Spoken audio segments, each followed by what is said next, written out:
آمین والعاقبۃ للمتقین والصلاۃ والسلام علی سید الانبیاء والمرسلین محبوب رب العالمین حبیب رحمت للعالمین اما بعد۔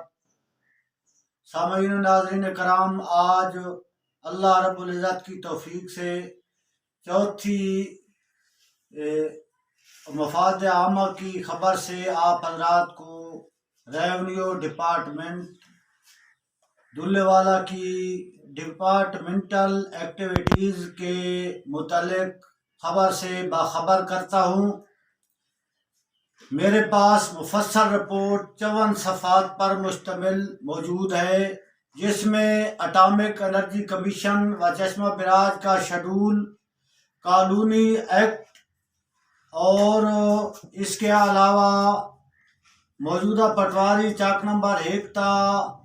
4 کے کوائف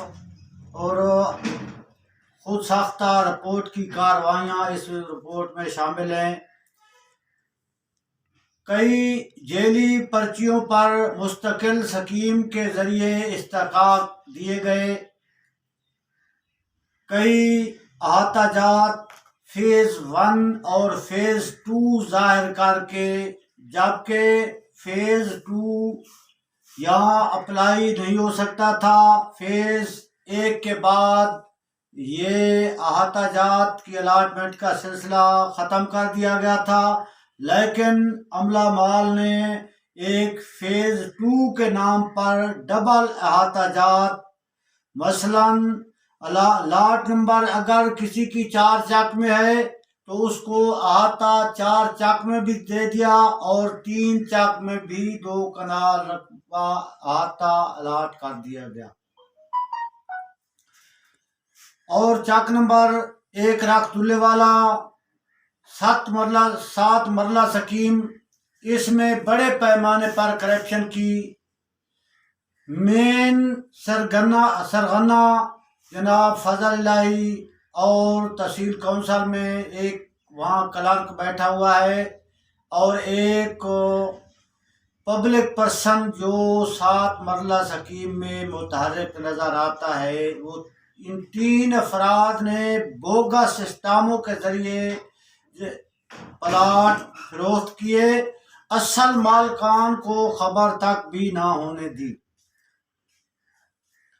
چک نمبر 1، چک نمبر 2 و چک نمبر 3 کی باؤنڈری ٹاؤن کمیٹی کی باؤنڈری سے ملتی ہے۔ کسی پٹواری نے ممنوعہ زون کا فاصلہ 8 کلومیٹر لکھ دیا، کسی نے 6 کلومیٹر لکھ دیا اور کسی نے 10-11 کلومیٹر تک بھی فاصلہ تعریف کر دیا۔ اس کے علاوہ پٹواری رپورٹ کے مطابق ایک شخص نے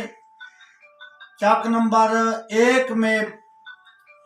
ایک لاٹ برائے استحقاق حاصل کی تو اس کے قواعد میں پٹواریان حلقہ نے لکھا کہ یہ پہلے سے غیر مالک ہے۔ پھر 1 سال یا 6 ماہ کے بعد چک نمبر 2 میں اسی شخص نے پھر الاٹی ہونے کے لیے درخواست دی الاٹمنٹ کے لیے، تو اس کو بھی تعریف کر دیا گیا کہ یعنی ایک لاٹ کی موجودگی میں پھر لکھ دیا کہ یہ غیر مالک ہے۔ پھر چند ماہ بعد چک نمبر 3 میں جب اس شخص نے اپلائی کیا تو پھر بھی رپورٹ پٹواریوں نے لکھ دی کہ غیر مالک،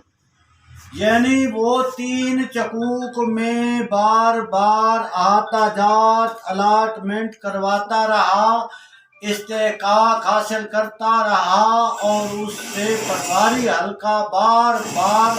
یہ لکھتے رہے کہ یہ غیر مالک ہے۔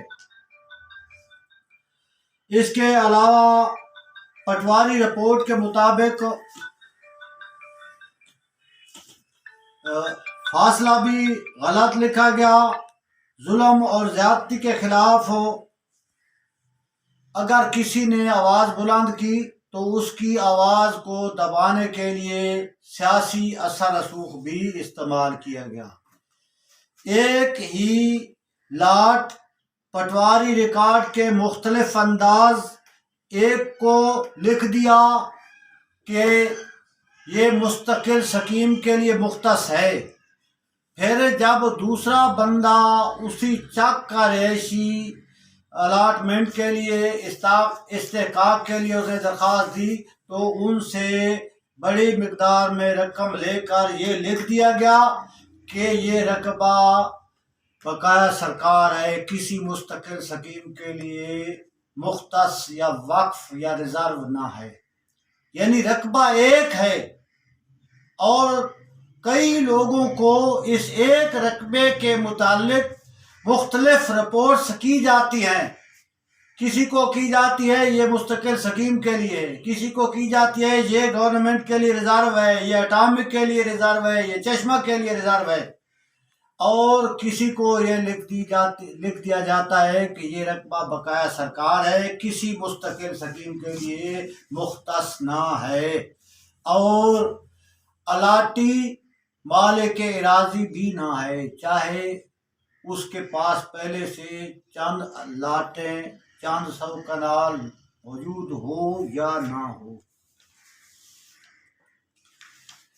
مجھے کہا گیا، چند دوستوں نے کہا کہ حالیہ ٹرانسپیرنسی انٹرنیشنل رپورٹ میں اول دوم سوم آنے والوں سے اس سرغنہ پٹواری فضل الہی جمٹ کے اچھے خاصے تعلقات ہیں اور علاقے کا ایک بااثر سیاسی بھی اس کی سپورٹ کرتا ہے۔ تو میں نے ان سے گزارش کی کہ میں نے حق کی آواز بلند کرنی ہے، اگر پٹواری مذکورہ کے خلاف یہاں اس پل پر کچھ نہ ہوا تو اس پل پر تو ضرور کچھ نہ کچھ ضرور ہوگا۔ اس لیے اللہ رب العزت کی لاٹھی بے آواز ہے، اللہ کے ہاں دیر ہے اندھیر نہیں، حساب تو ضرور دینا ہی ہوگا۔ دعا ہے اللہ رب العزت